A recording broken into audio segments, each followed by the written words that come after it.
O inferno existe? Bom, essa pergunta que pode parecer trivial para um católico, praticante, crente, tornou-se um verdadeiro questionamento nos últimos tempos, questionamento feito por teólogos e por muitos pregadores que acham que não é oportuno se falar de inferno. Pois bem, então precisamos, logo de início, colocar duas coisas muito claras. Primeiro é que o inferno existe. Ou seja, isso para nós é um dado revelado, inquestionável. Basta abrir o Catecismo da Igreja Católica, no número 1033, ali você vai ver a quantidade de passagens bíblicas, de documentos pontifícios, de declarações do magistério. Não há dúvida, o inferno existe. E se você acha que ele não existe, você está se afastando da fé católica. Pois bem, essa é a primeira coisa que precisa ser muito clara para nós. A segunda coisa é que o inferno, embora ele exista, ele não foi criado por Deus. Ou seja, Deus criou o céu para nós, mas o inferno, na realidade, é uma invenção de Satanás e dos seus anjos. E existem seres humanos que são capazes, sim, com a sua liberdade, de optar de ir para o inferno. Vejam, o Papa Bento XVI, na sua encíclica Spe Salvi, coloca no número 40 essa realidade de que, de fato, os eventos históricos dos últimos tempos, e aqui a gente inevitavelmente pensa em Hitler, em Stalin, em Mao Tse-tung, os campos de extermínio, os eventos históricos recentes nos mostram que existem pessoas que têm um coração capaz de se fechar para a verdade, para a bondade e para o amor. Não é uma hipótese, é uma constatação histórica. Isso é real. O ser humano é capaz disso. O ser humano é capaz de se fechar para Deus. Pois bem, diante dessas realidades enormes, inegáveis, nós começamos a olhar para o nosso próprio coração e ver que nós somos também capazes disso. Nós somos capazes de nos fechar para o amor. Aliás, é interessante notar que as pessoas que negam a existência do inferno são exatamente as pessoas que cometem as maiores atrocidades. Ou seja, tornam-se homens para além do bem e do mal. Porque, afinal, se o inferno não existe, se não existe castigo, tudo me é permitido. Então, o Papa Bento XVI cita o protesto de Dostoiévski nos Irmãos Karamazov, em que ele diz: como é possível que depois no céu, vítimas e algozes sentem à mesma mesa para desfrutar do banquete celeste? Como é possível que Deus agora passe uma esponja e apague tudo o que aconteceu na história? Ou seja, um carnífice que matou milhões de pessoas estará lá no céu, na glória eterna, na felicidade, junto com as vítimas que ele mesmo matou.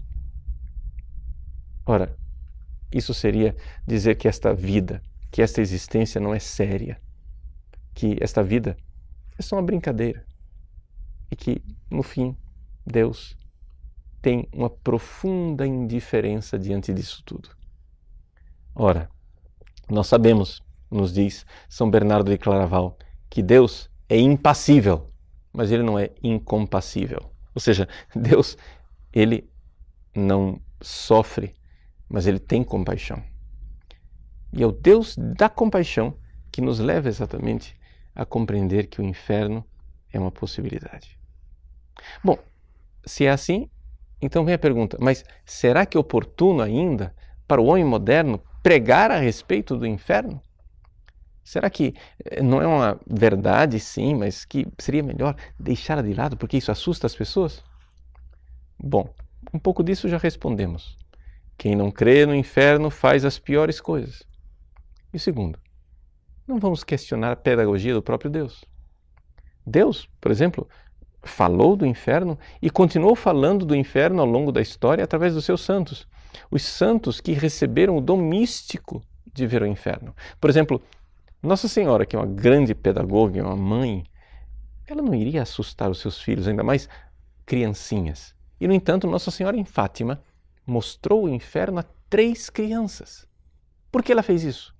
Porque queria que essas crianças amassem a Deus. Sim, a própria Lúcia, ela diz que nada santificou mais os meus primos, Francisco e Jacinta, do que a visão do inferno. Porque a partir da visão do inferno, eles foram tomados, incendiados por uma imensa caridade. Sim, é isso mesmo, a caridade. Caridade para com Deus, porque queriam agora fazer orações e penitências para reparar. Então aqui a gente vê que não era um temor servil de quem tem medo do inferno simplesmente, mas um temor filial de quem não quer ofender o seu pai querido. E a segunda realidade da caridade, a caridade pelos pecadores, de ver tantas almas perecerem no fogo eterno, de tal forma que eles queriam agora fazer orações, súplicas e penitências para salvar as almas.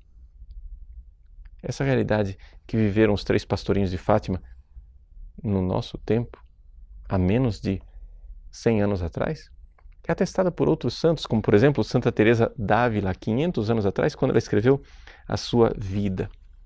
No capítulo 32, ela recorda que ela teve a graça de ver o inferno. Sim, é isso mesmo, a graça. Ela diz assim: por isso repito ter sido essa uma das maiores graças que o Senhor me concedeu.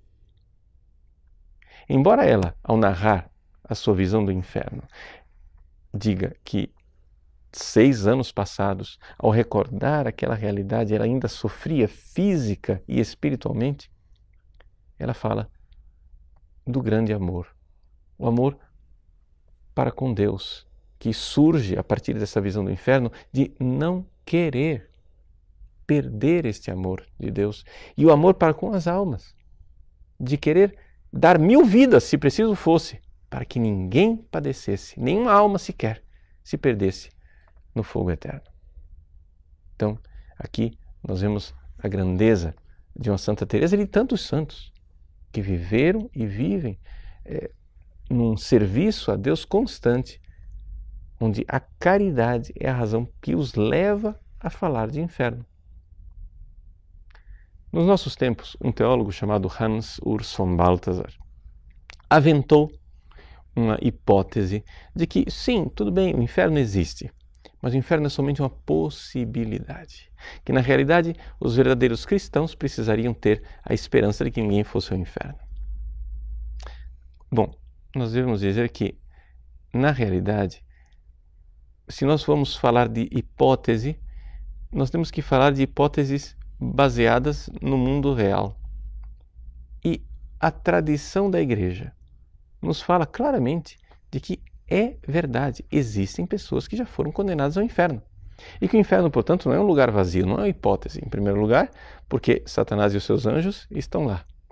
E em segundo lugar, porque os evangelhos nos falam com toda clareza dessa realidade da condenação.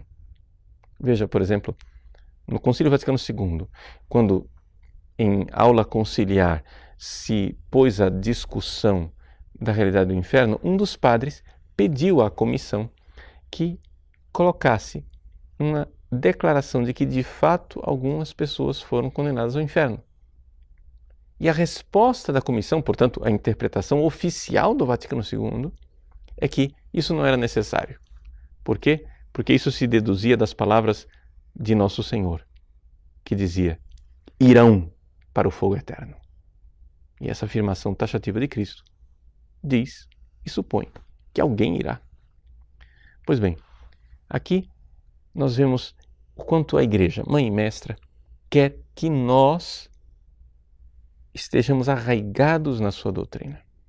E nós, pregadores, devemos falar, sim, do inferno, não porque queremos fazer terrorismo espiritual, mas exatamente o contrário.